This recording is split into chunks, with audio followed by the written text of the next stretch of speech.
good coffee this morning. Oh, I'm getting adjusted to this new brand.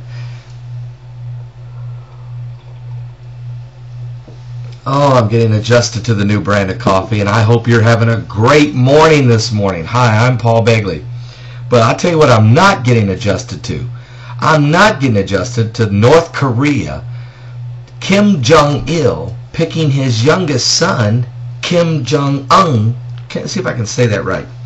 Kim Jong Il, who's 68 and is getting ill, and has been the leader of North Korea's communist nation since 1994 when his father suffered a heart attack.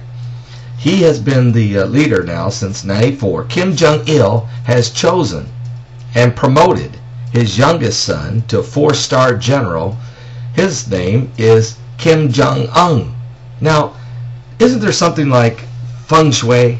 I mean, I remember learning about feng shui, how that it's if you're set in a room, things have to be positioned correctly. You don't want any pointed desk or coffee tables. You don't want something sharp pointing towards you. Everything has to have a flow to it. That's called feng shui in a room. The way you decorate a room, the way you lay out the floor plan, the way you position the furniture. Feng shui. Well, what happens when Kim Jong Il promotes Kim Jong Un and they try to do feng shui, but it ends up being a Wong shoe?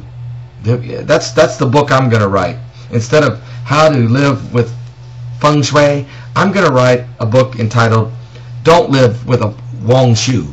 Because if you have Wong shoe, you have a left foot on the right foot and the right foot on the left foot, then you would definitely have a Wong shoe. So now, what has this got to do with Kim Jong Un? Well, what this has to do with is, you just think about it. You got a Kim Jong Il and a Kim Jong Un with a feng shui and a Wong shoe, and they have nuclear warheads.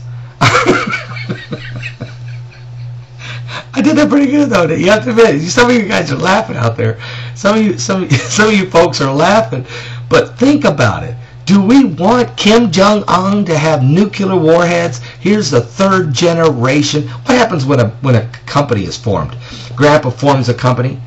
He gets the birth, and that's what happens. Then you got the son who takes over, and he actually takes it to the next level. That's Kim Jong Il.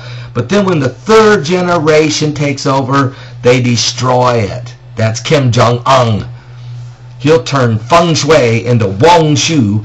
And he may want to build his own reputation. He may want to test his own power, flex his own little muscles, and then you'll have this little North Korean. And let me just say this to those of you who are watching right now. I got a lot of South Korean fans. You guys, supporters and subscribers, you guys know I'm telling you the truth.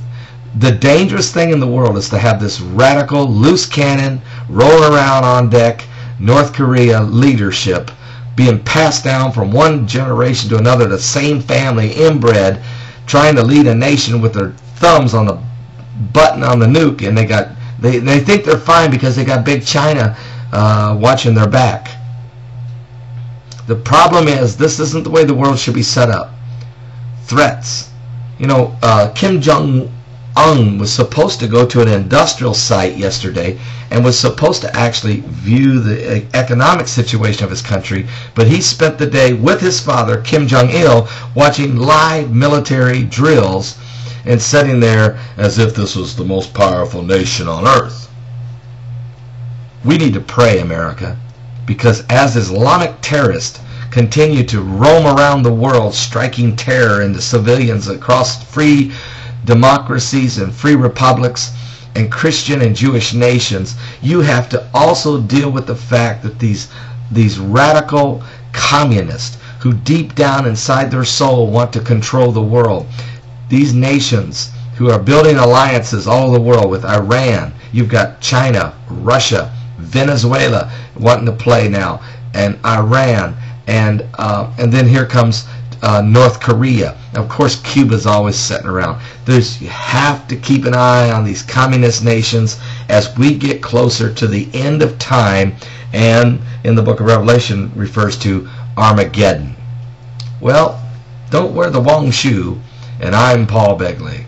I'm reporting.